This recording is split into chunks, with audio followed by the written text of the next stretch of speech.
Amigo Armando Guzmán en Washington, D.C., quien nos tiene más información en estos momentos cruciales sobre el tema del acuerdo comercial. Estimado Armando Guzmán, bienvenido al Heraldo Noticias. Gracias, Jesús. Buenas tardes. Entonces, yo ya no sé a quién creerle. Y yo no sé si estás tú igual. Aquí dicen que no, allá dicen que sí, luego allá dicen que sí y aquí dicen que no. Y estamos en eso mismo. Hay quien me asegura, Jesús, que estamos tan cerca que el voto podría ser el día 18 de este mes, la semana que entra. Lo que sigue estorbando en todo esto son cosas muy, muy serias.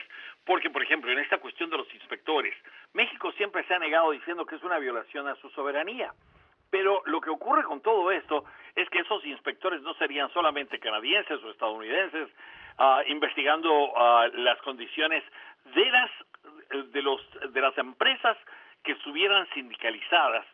Y lo que los inspectores harían es revisar si en verdad los sindicatos funcionan en forma independiente en esas empresas, si estarían funcionando independientemente, y de las compañías, de la influencia de las compañías, de las influencias de los gobiernos, de todo ese tipo de cosas, para que realmente hubiera una voz dentro de los trabajadores. Eso es lo que han estado haciendo. Claro que México lo que dice es que esto también es parte de una trampa de los Estados Unidos para meter condiciones que no fueron aceptadas desde un principio. Y una de las cuestiones que también se ha dicho es que a Estados Unidos le gusta negociar así. Presentan todo, una vez que estás de acuerdo, entonces se sacan pequeños detalles en cada una de las negociaciones, lo cual es muy difícil, y como ya está todo negociado, entonces tienes ese peso en contra tuya, y tienes que aceptar, y México ciertamente no lo quiere hacer.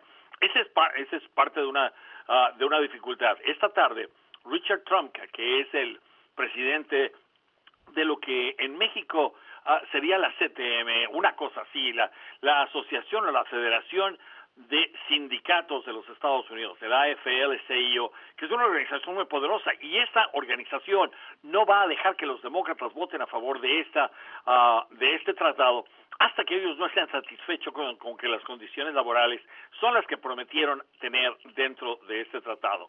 Entonces, Richard Trump, que está esperando tener una reunión esta noche con Donald Trump aquí en la Casa Blanca, y podría salir luz verde finalmente de todo esto. Claro que a Trump ahora le interesa que haya esta aprobación. Los demócratas son ahora los que están estorbando. Y el otro problema, y en eso sí es importante arreglarlo, porque de otra manera los medicamentos en México se volverían muy caros, es el tiempo de las patentes. Y aparentemente, de acuerdo con lo dicho por el canciller Ebrard, ya hay un acuerdo o hay un plazo para reducir el tiempo en el que estas patentes serían o prevalecerían en el mercado mexicano, canadiense y estadounidense. A los tres países les interesa que estas patentes no sean muy largas, porque eso saca a los medicamentos genéricos, y cuando tú sacas a los genéricos y a la competencia, los farmacéuticos pueden cobrar lo que les dé la gana, y eso podría hacer que las medicinas en México se volvieran muy caras.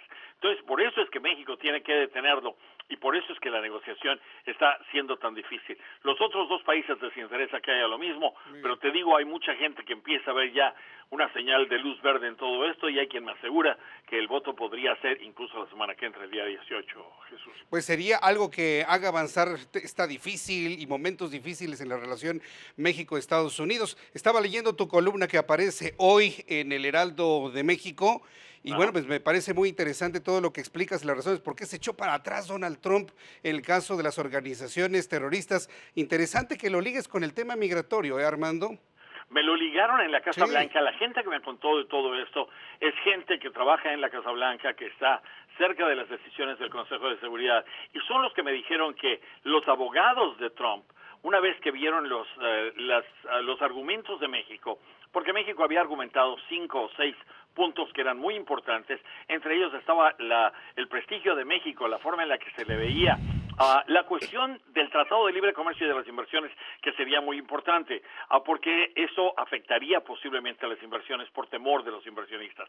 La otra es que si hubiera un país al que Estados Unidos está diciendo y calificando que está dominado por el terrorismo, no solamente los centroamericanos que están esperando en territorio mexicano tendrían la oportunidad de entrar ese mismo día, porque los jueces no tendrían forma de detenerlos, sino que los 130 millones de mexicanos que viven en México podrían pedir asilo al día siguiente en Estados Unidos y Estados Unidos se lo tendría que conceder. Es un absurdo, pero eso es lo que vieron y esa fue la posibilidad que analizaron y por eso esa es la realidad de por qué Trump se hizo para atrás. Muy interesante, pues 2 temazos que estamos pendientes, el acuerdo comercial, el asunto de las organizaciones terroristas. Te leemos en tu columna el día de hoy, estimado Armando. Muchas gracias. Te envío un fuerte abrazo. En cuanto yo tenga algo nuevo te lo comunico con Sí, mucho gusto. nos ponemos Un en abrazo contacto y un fuerte abrazo.